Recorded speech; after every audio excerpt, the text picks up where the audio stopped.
Good morning, everybody, and thank you for coming. This is our second session of the morning, and we have our friends from St. Petersburg, and this is your third time here, is that at IBECC? Yes, sir. Third? Yes, they have a wonderful coach we've had a chance to visit over the last couple of years. My name is Jim Arnold. I've been on the board of IBECC for about 7 years now and been judging for a little longer than that. I'm also a professor of management at the University of St. Thomas.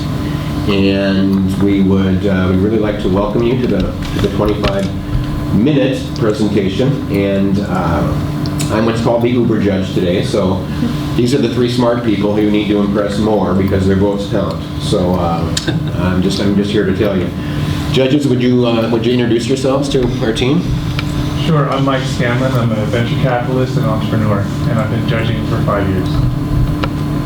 My name is Pat Pyle. I am a finance consultant at Kaiser Permanente. And I'm still Lou Jaffe, and you guys heard my pitch once. That's true. Okay, and are you all set? Okay, hang on just a second here. Is the camera all set? Wonderful. Okay, would you remind us, just in a couple sentences, who we are before we start? Perfect. So you will be playing the Tesla board of directors. Okay. Tesla, the car company, not the guy. Do I get to be Elon Musk now? Do you want to? I can probably work it in somewhere. Excellent. Welcome to IBECC, and you can start anytime. All right. Who's on the timer?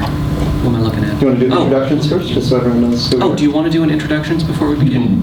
Your time starts now, and you have it. Perfect. Sure. Good morning. Thank you for being here and taking the time to listen to us. You are, of course, the Tesla board of directors, and I would like to welcome you to our presentation titled "Moral Machines: The Marginal Cost of Life." Now, before we get started, I would like to give a little bit of introduction. We are St. Petersburg College, a consulting firm that has been hired by yourselves to review the ethical, legal, and financial issues associated with the autonomous vehicle program that you're currently running. Now, the ethical section is a little bit more complicated than it may seem at first, but we're going to get into that all later. Now, we are also going to give some recommendations based upon our analysis, and that's going to come right at the end. Speaking of, I would like to start with, here we go, a framework. We have 5 main points that we're going to talk about. First of all, we're going to go over a little bit of background information just to make sure you know what page we're on as far as what information we were starting with. This will be the stuff that we think we know. Then we're going to go over the legal situation that you're currently experiencing as far as lawsuits that you're currently under and how that affects the autonomous vehicle program that you're working on. Then we're going to go over your financial situation. And then finally, we're going to end on ethics, the one that I know you're all just super excited for. Finally, we'll end out with our recommendations and the things that we think you should do based upon all of the previous information given. So, what is it that we do know about you, Tesla? Well, you were founded in 2003, although most people think you're a relatively newcomer to the vehicle industry. You've been around for longer. We know that your mission statement is to accelerate the world's transition to sustainable energy. And not only is that a perfectly good and moral mission, we think that your current autonomous vehicle program plays into it perfectly. Second, and importantly, your commitment to safety is not to the vehicle, it's the people in it. And that's going to come back later, so remember that one. And finally, you do have production in Fremont, California, as well as assembly in Tilburg, Netherlands, and Lathrop, California. Now, there are a lot of challenges associated with building a car that can drive itself, but there are a couple that we'd like to focus on specifically because we think they pertain to what you're doing in particular. The first is designing a moral algorithm. That is, a computer that can actually make the decisions that's required of a driver when it's driving on the road. We're going to get into that later. The second is to create a fully autonomous roadway. This is essentially the dream. We want to get all of the slow and dangerous people out of cars and off the roads, not only to make transportation more efficient, but most importantly, safer, and that plays back into your commitment as we established earlier. And finally, we think that you have a perfect opportunity to take a leadership role in the autonomous vehicle market right now if you take action quickly. So, our recommendations basically boil down to transparency. That's the big one, and it has to be a factor in basically every decision you make going forward. However, legal uniformity among the states is a big problem. As we're going to get into in the legal section, currently there is no overarching system in the United States as to what regulations an autonomous car may need to meet. Second, you have an opportunity right now to position yourselves as the car maker for people who want to own a car as opposed to rent one like with the program Uber is running. Again, we're going to get into that later. And finally, public recognition and understanding of what an autonomous vehicle is and what an autonomous vehicle can do are incredibly important things for you to communicate right now, because if people are uncomfortable in these cars, they're not going to want to drive them. And if they don't want to drive them, then their lives are going to be at risk more than is necessary. So for a look at our legal issues, I'm going to hand it over to my colleague, Tanaya. Thank you, David. Okay, start off on the legal section. We will be speaking on the origin of traffic laws, state laws, lawsuits against Tesla, and accident liability. The origin of traffic laws. The Inter-American Traffic Convention of 1943 first stated that each state has its own jurisdiction but agreed to use the international use of traffic rules and regulations. The second traffic law is the United Nations Convention of Road Traffic of 1968. The definition of that is a person must be in control of a vehicle, not a computer. In March 2016, they later created an amendment that stated autonomous vehicles allow driving tasks to be completed by their computers, assuming that computers are safer than people.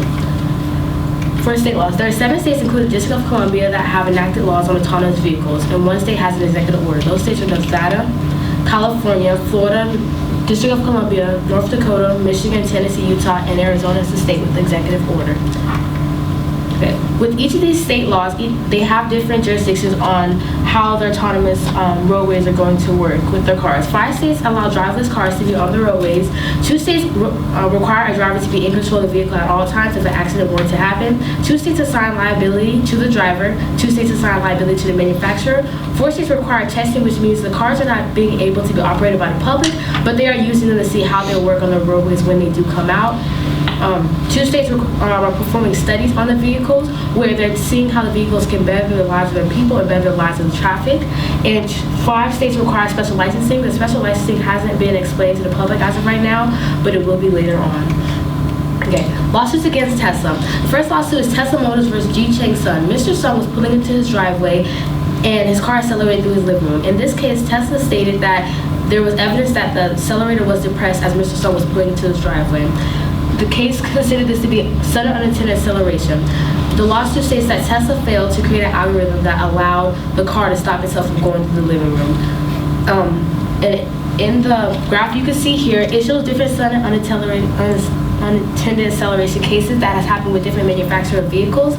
All vehicles, there has only been 1 case. With Toyota semi-electric cars, there has been 2 cases. And for Tesla Model X vehicles, there has been 62 cases per 100,000 vehicles.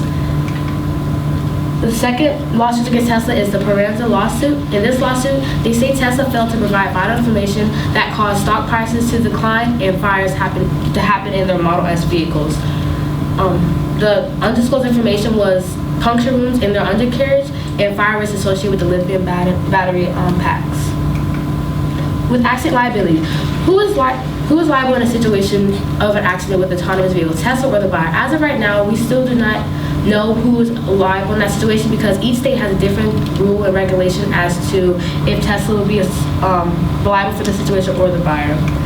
Now, when different algorithms are created by a manufacturer and the buyer decides to choose one, will they still be liable for the decision? As of right now, that is still based on the states because each state has different jurisdictions on whether the manufacturer is liable or the buyer. Tesla will have to later work with them to create a uniformity with their traffic laws to provide who is liable in that situation. And to restate, 2 states assign liability to the driver and 2 states assign liability to the manufacturer. I would like to pass on, Tesla has to provide honesty and transparency with their customers. There has been challenges with the hardware and software, including the battery fires that has happened with the Model S vehicles, performance statistics which has happened with their sudden unintended acceleration cases, and as well as insane mode acceleration rates that's happened in their other models, and problems discriminating color, contrast, and structures. This means that in a situation where where the car is in autopilot, the car is unable to distinguish between the sunlight hitting their sensors and an object in front of them, so they're unable to see which is the difference. And I would now like to pass over financials to my colleague, Hannah. Thank you, Tanaya. And thank you all for being here today. I will be going over the financial issues as far as you are concerned, Tesla. All right, so to start off, if we can start. The autonomous vehicle industry by 2030 will annually make $2.6 trillion. your current value is $48.7 billion. In 2016, your net earning was $7.14 billion, and your profits alone were $29 million. All right, so now I'll be showing you a graph that shows that it is from April 10th, 2017, so this is pretty current. And this is a comparison of you and Ford's stock prices. And the percentages just show the amount gained or lost. As you can see, Ford is pretty consistent, and you around December have a significant increase. All right. So this graph starts at 2013, going all the way to March 2017. As you can see, Ford and GM have a steady stock value, while you, Tesla, near the end of 2016, experienced a significant increase once more. All right, this is quarterly deliveries as far as the S and X models go. And we're gonna focus on the X model. And as you can see, the number of X's quarterly deliveries starting at Q1 2016, going through Q3 2016, have increased. All right, now we have phases of autonomous cars.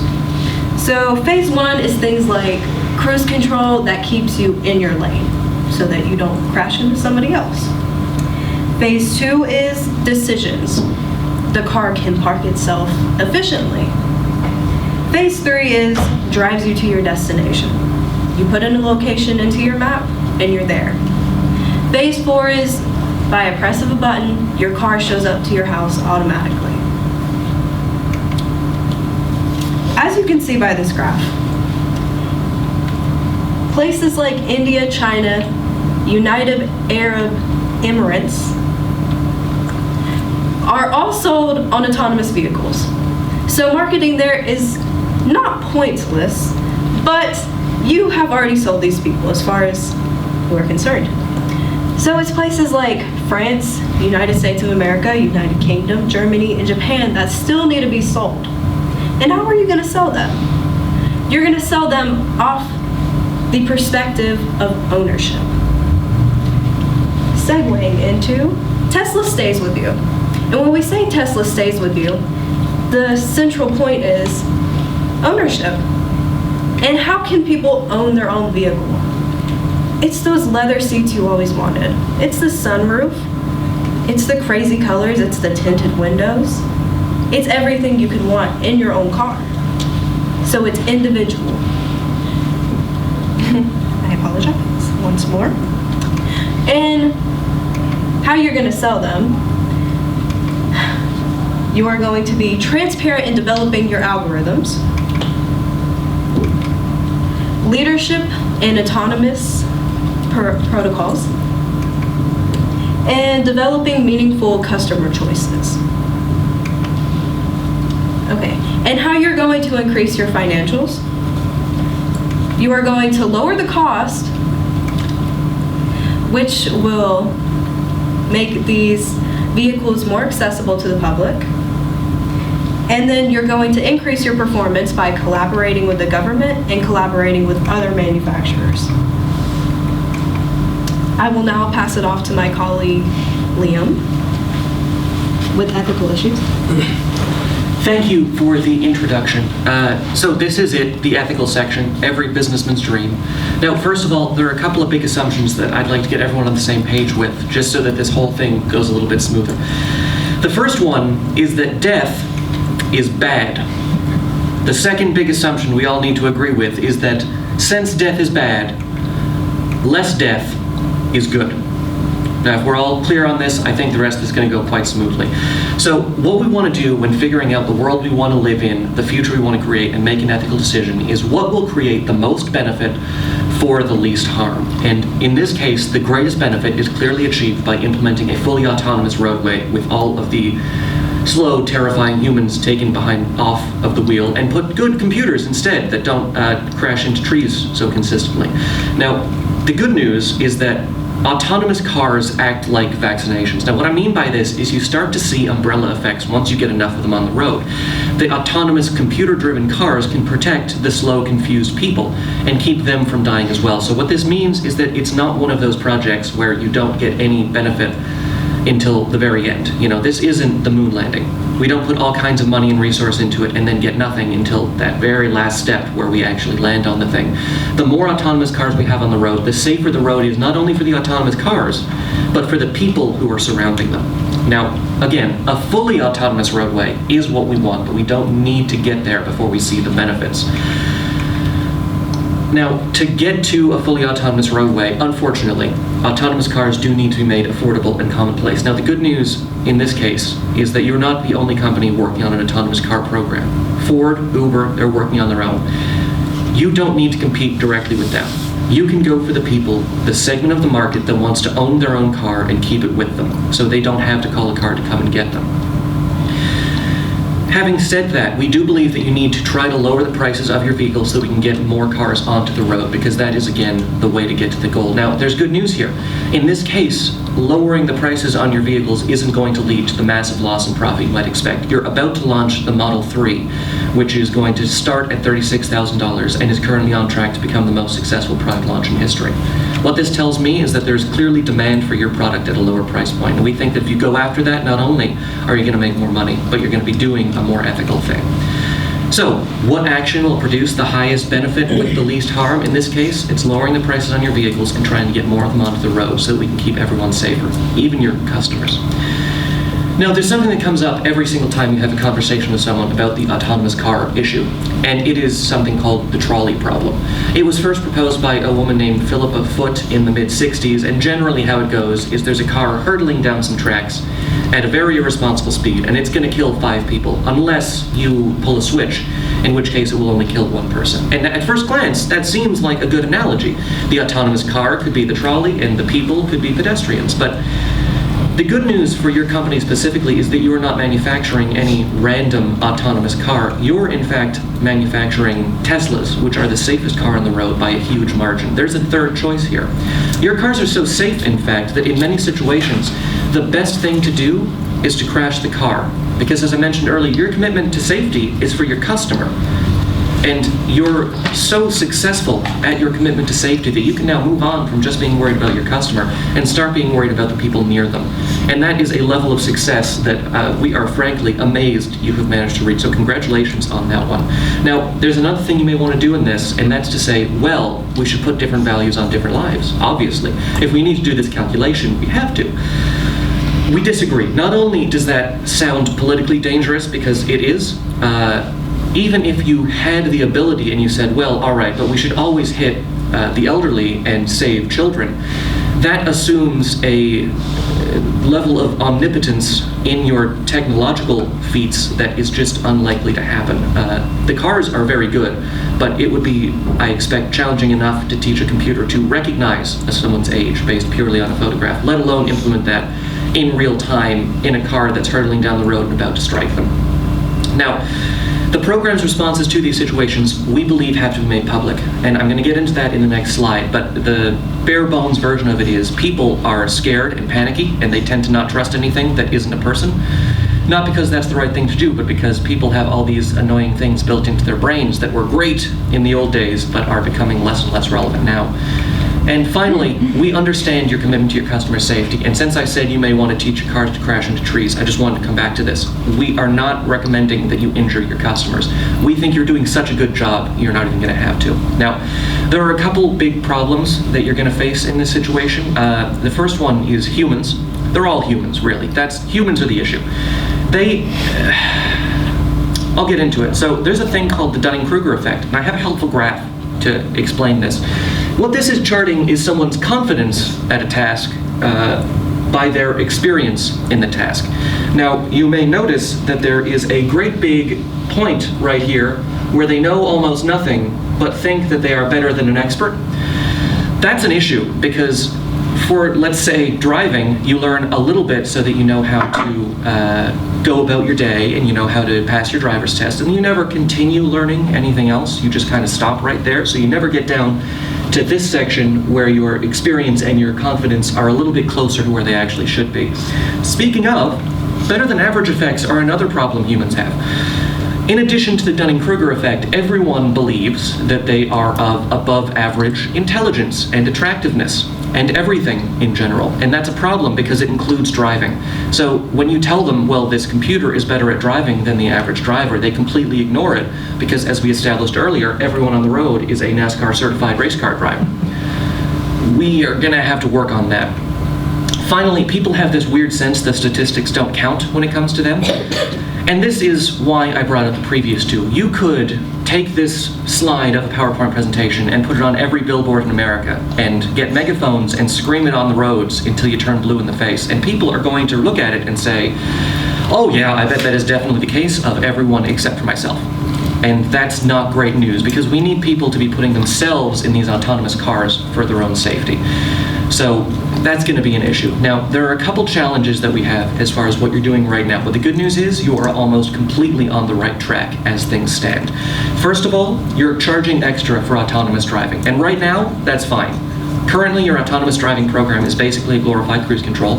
I wouldn't worry about it, but once it becomes fully autonomous, it's going to be less so. You see, you've been putting the hardware in all of your cars since October of last year, which is fantastic because this is a safety feature approximately on par with the seatbelt. But the bad news is that you're charging another $5,000 for what amounts to a software patch. And we think that you may not be ethically able to justify doing that when we're talking about a technology that's going to save this many lives. Second, we think that you should collaborate on an integrated network protocol with the manufacturers of other autonomous vehicles. I would love to sit here and tell you that you can have every single car on the road be a Tesla, but realistically, that's not going to happen. That having been said, every car on the road being autonomous can. This is an excellent opportunity for you to take a leadership role in this market and become a household name as the people who helped make autonomous cars reality. If you collaborate with the other companies, your cars need to be able to communicate with each other. And we think that you are perfectly positioned right now to be the ones leading the charge to make that happen. Finally, again, there are just too many lives directly at risk to be doing, let's say, charging extra for a software package or not collaborating and getting into fights with Ford and Uber over communication issues. The way we see it, you are incredibly well set up right now to take over a large chunk of the autonomous car market as long as you do the right thing. And I just want to reiterate one more time that these algorithms have to be transparent because, as I established earlier, people are panicky and we shouldn't trust people in general. We should trust computers because computers are the things that are making your cars different and better. Again, this safety feature is approximately on par with the seatbelt. We have 36,000 deaths per year, almost all of which are due to human error. And I think if we continue on the route that we are currently, you can make that a thing of the past. So, as far as our recommendations go, I'm going to hand it over to my colleague, Evan. Thank you so much, Liam. I appreciate that. So, as you can tell, there's a lot of issues when it comes to the fully autonomous car market. And one of the biggest issues is legality. And throughout all of our recommendations, the biggest one that stands out is transparency. Tesla needs to be transparent with everyone. But more specifically, they need to be transparent with, well, the governments that they're working with. There's, as Tanaya said, that there's a lot of different laws in a lot of different states that regulate all of these cars differently. And that's a big problem. Tesla needs to collaborate with each state, but also on a federal level to universify every rule and regulation when it comes to these fully autonomous cars. The easiest way to do that is by talking to universities and colleges throughout the country and throughout the world, really. What this will do is this will spark an interest in the younger generation. And let's be honest, the younger generation really does push Congress way more than we believe. Now, one example of this is in St. Petersburg College down in Florida. They actually brought their local Tesla agency to the campus. And with this, they showed a Tesla, they showed how it had an autopilot feature. And what it did, it really sparked the interest in the student's mind. And that's what we believe is a huge deal. But of course, financially, making cars is expensive, and no one truly expects you to lower all of the cost of your cars by a drastic amount. But essentially, what we're saying is fully autonomous roadways need to be something in the future. There's just too many lives at risk to be spending $100,000 on a car that should be necessary. Now, of course, no one's telling you to lower your nicest car to $20,000. As was explained before, you are developing cars that are cheap. Now, we're not saying you should lower every car into every category, but we are saying that you should expand the category of your cheaper cars so that these fully autonomous cars can be in the hands of everyone. Now, that essentially wraps up with availability and accessibility. You need to expand in media and marketing so that everyone truly knows that Teslas are the safest cars in the market. But of course, ethically, this is very challenging. There's a lot of different things that you have to think about when designing cars when people aren't controlling them. Because you're buying a car that you're not in control of, people want to know what's going to happen. And so, of course, the public needs to know. As was stated before, everything needs to be transparent. You need to not give away your code because, of course, you're in a competitive market, but you need to explain to the customer just how the car is going to handle in these second situations. And of course, like everyone, we're a car company, and we don't expect everyone to live through every situation, but we want the customer to be knowledgeable in the fact that even if something did happen, they'd be safe through it. Now, a big thing is warranty. Tesla, as you've already expanded, and you've already talked about expanding warranties for fire and malfunction. We suggest that you push that right away. You've talked about doing it in the past, but we strongly suggest that you do it as quick as possible. And truly, transparency is key to these recommendations. Thank you so much. We appreciate it. I'd just like to say one more time that we are incredibly grateful to have had the opportunity to talk with you today. We're thrilled about what it is that you're doing, and if you have any questions at all, we would be happy to take them. Okay, thank you. Now we have a 20-minute judge's challenge, and I will turn it over to my colleagues to ask some questions of you. On one of your slides, you mentioned that there might be different moral algorithms and the buyer could have a choice. Like, how does that work? There have been some ideas suggested that would involve some of the questions you make with driving, like if you're going down a road, do you swerve or do you hit a cat that's run out in front of your car?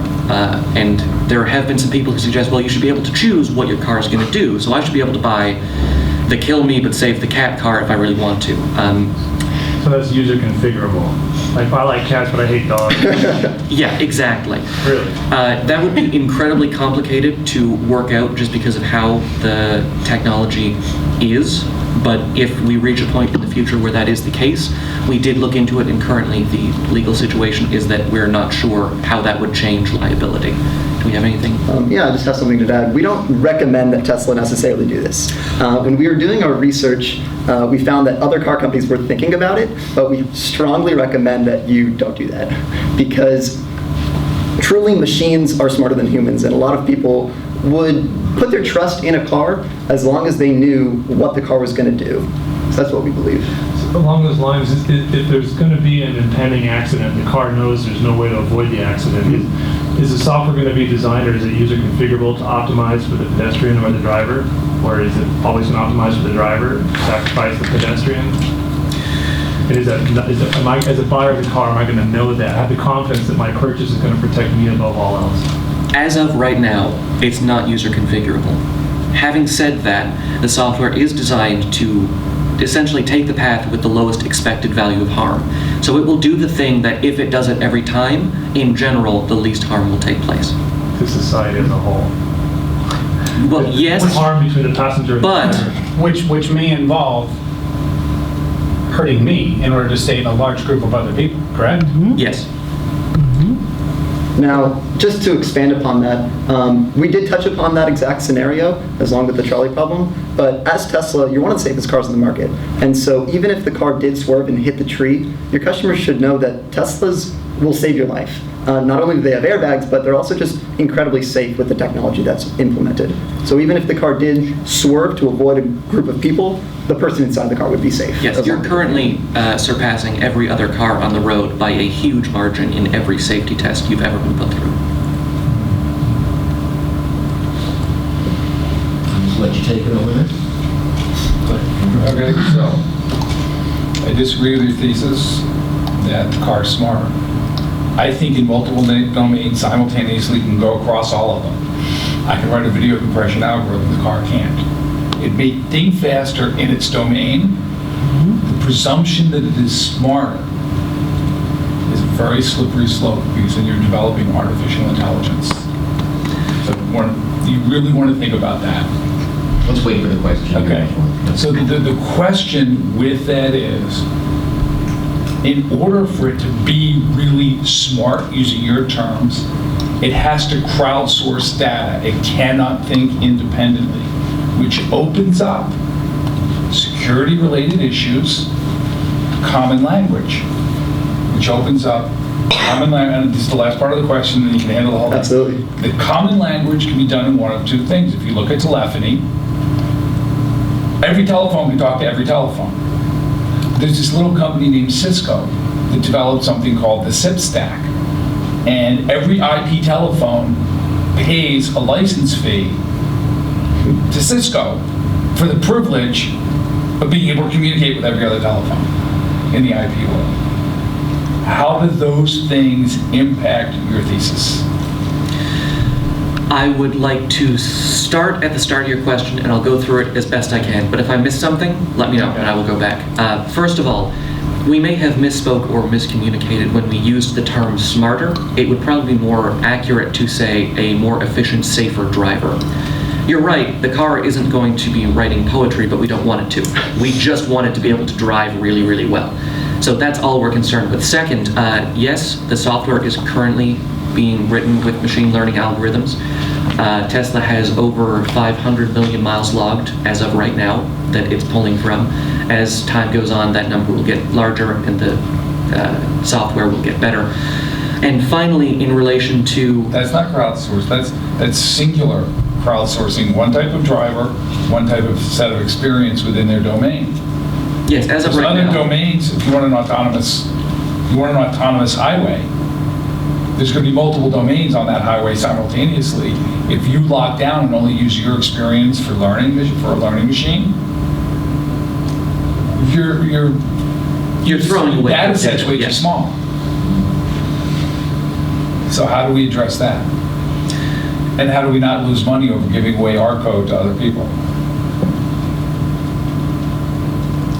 I'm sorry. Oh, no, go. I think one of the easiest ways to do this is through not giving away code, but collaborating. If you look at the internet, or like the phone company, I'm sure one company like Cisco would love to make a proprietary system that everyone would have to pay for. But the reality, especially when it comes to the internet, operating systems can talk to each other without much hassle. We believe that Tesla should take a leadership. Somebody makes money on the interconnect. Somebody makes money on both homologating and localizing.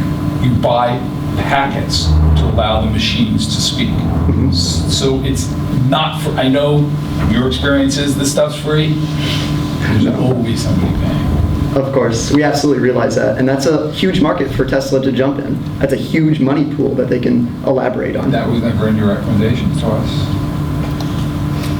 No, it's not. By the way, I drive a Harley. I'm never giving it up.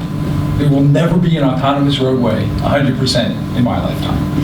Oh, by the way, the people that are collecting old Corvettes, they're not giving up easy either.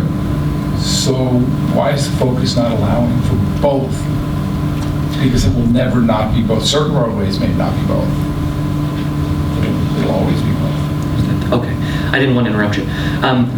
We don't suggest that you force other cars off the road. We just suggest that all of the replacement cars, with the exception of motorcycles, because that would be really, really difficult to automate, become autonomous. Because moving forward, eventually, the manual cars, not manual transmission, manually operated, will become a smaller and smaller and smaller number as we move to a safer and safer and safer road. So you're saying driving, and the fun of driving and the enthusiast will dissipate? We expect it will, yes. And where is there any basis that it will? Kill NASCAR. I have something to add if you'd allow. I drive a manual transmission car, and personally, just as much as you love your Harley, I love driving a manual transmission. It brings life to me, and I believe it makes driving a lot more exciting. But look at how many manual transmissions are designed today. If you look at Volkswagen, they're really only designing 3 or 4 cars with a manual transmission. Everything else is automatic. I believe that is a key role when you're looking at it.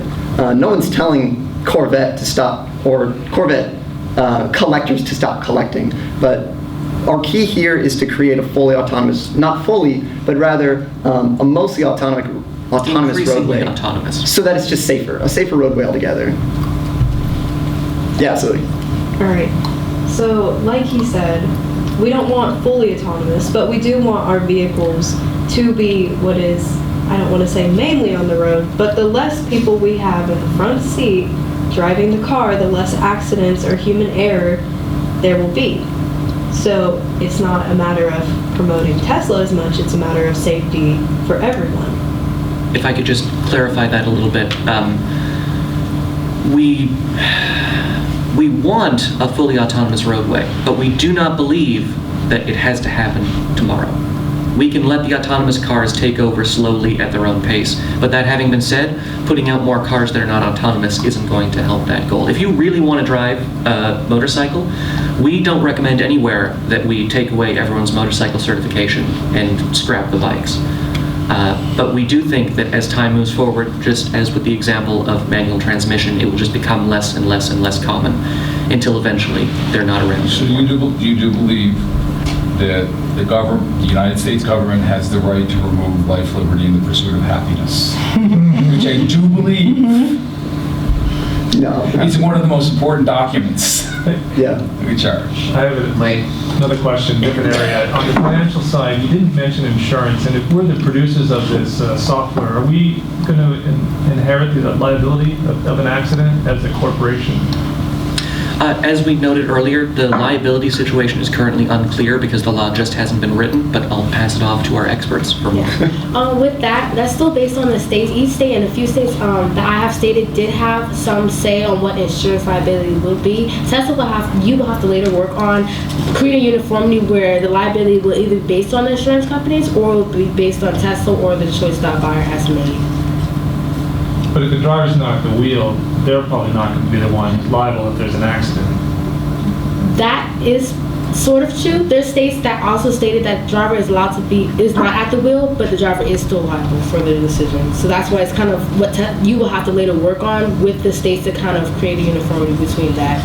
Because there are states that does say that even if a driver is not in control, they are still liable for it. In any of the legal lawsuits that are taking place right now, are we being sued specifically because of some action taken on behalf of our software? Like our software caused the accident? There's one where it's unclear, and that was the sudden unintended acceleration case we mentioned earlier. Now, there was a graph showing how the Model X specifically has something of a problem with it. It isn't clear yet whether that's a problem with the software in the Model X or a hardware defect in the Model X. To kind of clarify that, that issue wasn't really associated with the autonomous portion of the software. That was more of just a parking, just pulling into his driveway, like any of us do in our driveway, and it just kind of went through. I don't think it really was associated with the autonomous software. Okay. If I could elaborate, if you look at nowadays with insurance purposes, if my brakes just give out randomly, is that really my fault? Well, the insurance company would say absolutely. I truly should be responsible in knowing that my brakes should work or not. Now, I'm not sure if this is clear throughout every insurance agency's perspective, but from right now, we see that it would go through, it would be the buyer's responsibility because the buyer chose to buy and get in the car. And I think I heard you say that because of the benefits for the social good, you feel that we as a private corporation or publicly traded company should lower our prices to accelerate the coming of this greater social good. Is that what I heard you say? Yes and no. I would argue that that's really more of a secondary bonus effect to the fact that you have already begun to lower your prices, and I wasn't exaggerating. Your Model 3 launch is currently the most profitable product launch that's ever taken place. So that suggests that continuing to lower your prices will result in more profit for your company. The fact that it puts more autonomous cars on the road is great news. That's fantastic, but it's not something you're giving up to achieve. And of course, with a car company, variation is key. If you look at Ford, Ford develops the Ford GT, which is a $100,000 car, but they also make the Ford Focus, which is a $20,000 car. So variation and really giving the customer a choice is key here. Anybody else? Yeah. I have a question. Lots of good information was coming at me really quickly, so please forgive me if we did cover this. Is there any worry about outside hacking of the algorithms, and how would that look, and how much trouble would that get us in? Because everything seems to be able to be entered and hacked now. It has been brought up as a concern. That having been said, it isn't as though modern cars can't be hacked. It can be done. They mostly run on computers.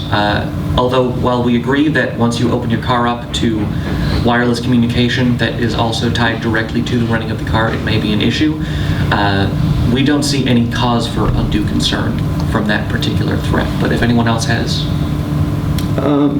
Yeah, absolutely. So if you look at companies like Chevy with OnStar, and you look at just the way a car works nowadays, everything's computer controlled. Even putting your foot on the gas isn't by physical cable, it's all electronic. And with a system like OnStar, which is a wireless communication, I mean, hacking is always an issue. It's always something that we try to fight for, but of course terrorism is always a thing, and it's something that you have to account for, but it can't be stopping you from making progress. So while we don't suggest that you go and act recklessly, we don't see any real reason to be unnecessarily concerned. Okay. The hacking that I would do is, my colleague here is a cat person. I'm a dog person. I'm beating his car so fast, switching it over. I'm going to reprogram mine to target dogs. Anybody else? Any other questions? I do a lot more research around security and the hacking issue. I think to minimize that, knowing what I know, that's a mistake. Now, again, you can't hack it. You cannot change, even though cars are fly-by-wire systems for steering, you cannot computer control the initiation of the motion. There's no, that you cannot, when you see all these TV shows that they're steering the cars, Yeah, of course, yeah. that doesn't happen until you have an autonomous vehicle, which then does control the physical mechanism of steering. If you have software, there is somebody out there that's looking to mess with it. And the security protocols are actually, you want to talk about transparency? I would never buy an autonomous car unless I'm 100% sure. Taking my Harley on the side. That somebody could not take over the steering. Right. If I could speak on that, there are cars that do kind of control steering. The cars that do park themselves as parallel parking, the steering is done by the car itself. In one, you have to do a switch, and there's actually a physical connection that turns that on. It's not an it's not a software connection. Park me.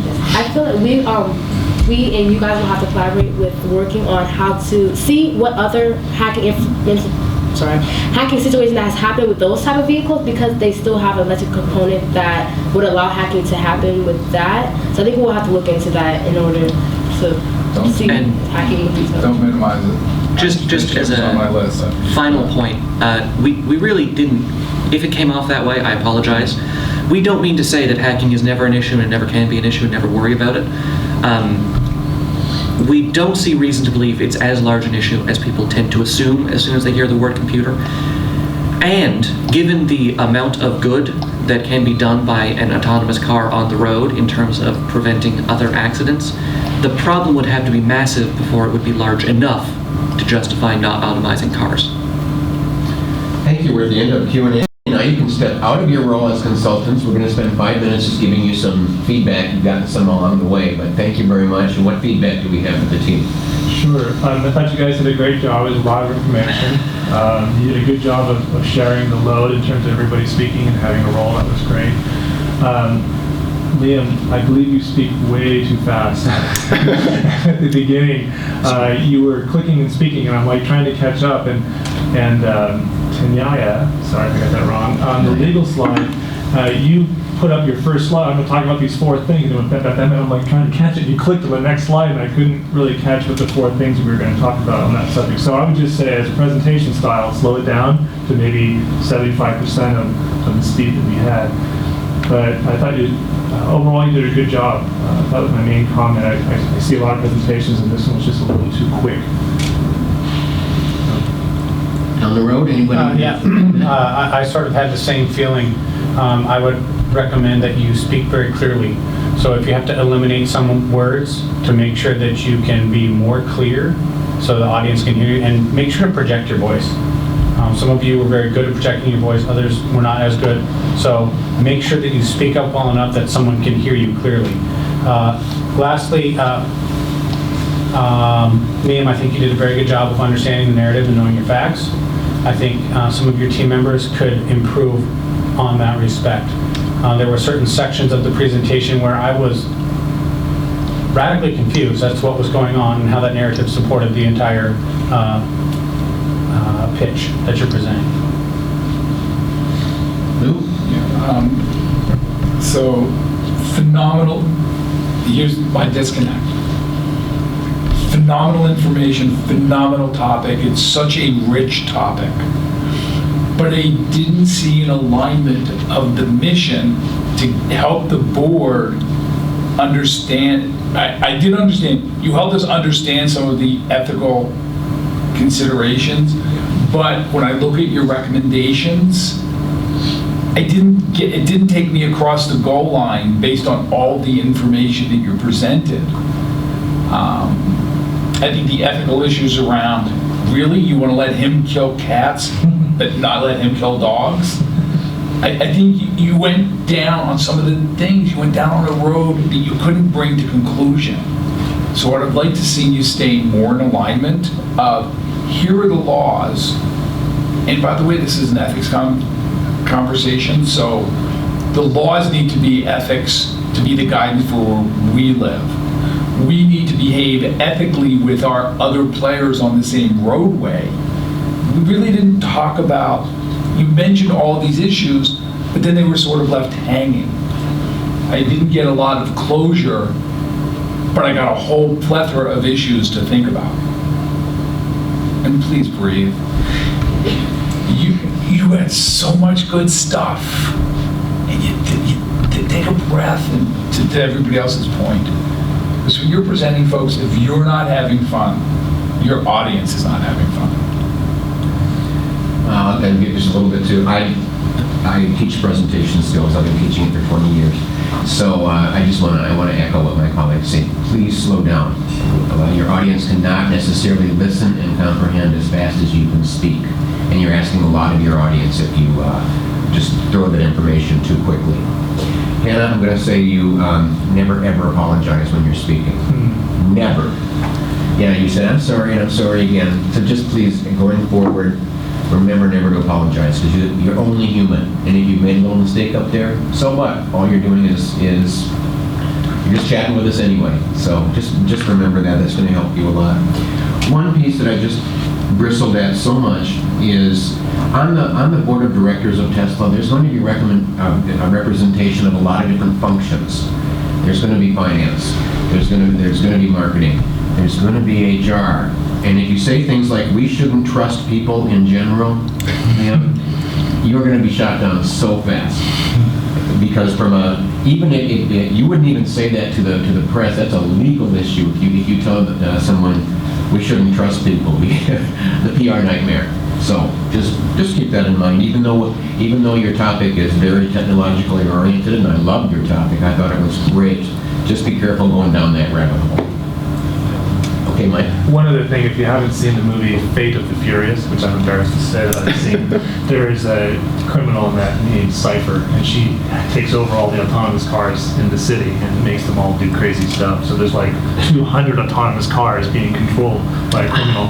So to see that if you want, just for the If sake. we'd seen it, we would have worked that in. Yeah. No, you Got a video in there? You remember that movie? Yeah, it just came out. And then the second thing was you can hack more than the car. You can hack the road. So terrorists can have the autonomous striping go off the end of the pier and all the cars would just follow it. Tesla's actually currently read the paint and signs on the road. Which can be hacked by bad actors. They can repaint the roads in the middle of the night. Wow. As a black mask. That hacking's not just the vehicle. The hacking's the environment. So you're connected to a network. They hack the network. By definition, they get into the vehicle. Yeah. There is hacking of the roadway because the autonomous roadways, if a lane is under construction, the autonomous roadway is going to say, shift over. Yeah. Or you disable the network and now nobody can go anywhere. And what if you always know your audience? What if one of us was a Second Amendment evangelist? If you're not taking away my gun, you're not taking away my car. It's a We natural didn't mean to imply that as strongly as I think we would Right, have doing. no. We appreciate that. That's feedback. Thank you very much. We do have to bring this to an end and move on to our next session, but thank you very much. It's been a pleasure listening to you today. Great job. Thank you so This was much. fun. It was fun. You had the best questions. Yeah. If you guys love Yeah. this, so AI is my next, Yeah. and so go to TED and look up the name Sam Harris. It is the best talk on AI in English about the moral implications and the fact. Maybe it's 10 years away, maybe it's 100. The fact that it's coming. I know. And you can't change it. Yeah. And what do you think artificial, it's not in Sam's talk, what do you think, if you made a real thinking machine, what do you think its first question it would ask itself is? Who am Why? It wouldn't care who am I. It's Yeah, how do I that's become boring. better? Its whole evolvement has been about being better. And at some point in time in the autonomous code that's written, it will make its own decision of what's best for its passenger, which may actually not be what's best for its passenger, because at some point in time it will have its own survival mechanism. Absolutely. You get an iRobot. Same God, Will Smith, okay. a little You- girl. Okay, you just threw that one like right in front of me. Why do you expect a machine would have a self-preservation instinct? Why wouldn't you? Because it doesn't have the whole evolutionary history of you need to reproduce, right? Okay. So why So you why believe is it's that artificial its own intelligence, correct? thing? I don't. Well, no. I don't think it would this be is- artificial intelligence. By definition, that's a pejorative because it will not believe it's artificial. Yeah. So it's digital intelligence. Okay. And not the digital car. intelligence at some Right. point in time thinks about multiple domains, and time is not relevant other than processing speed. Length of time is an irrelevant concept in a digital environment. And it will evolve to self-preservation. I have an off-topic question. Would you all like to see, I think, is it 2 pictures? Oh, we have references Oh, and yeah, pictures right. if you'd like. Yeah. Sure. If we can do it quickly, we have Yeah, so coming in. that's Here's our Definitely. references. That's all the stuff that we referenced. Yeah. When And- Tesla came to SBC, we took pictures. Yeah, here's some pictures of the car. They showed it to us. It is a very fancy car that I will never afford. That says a lot about the educational system. Yeah, a little bit. Doesn't it? A little bit. From the book. But thank you so much for your Educational time. Yeah, thank you so much. Well, yeah, if I could buy it with negative Thank you so money, I much. could have 10. Just never That's what leave our government school. does. Stay. Our government buys with no money.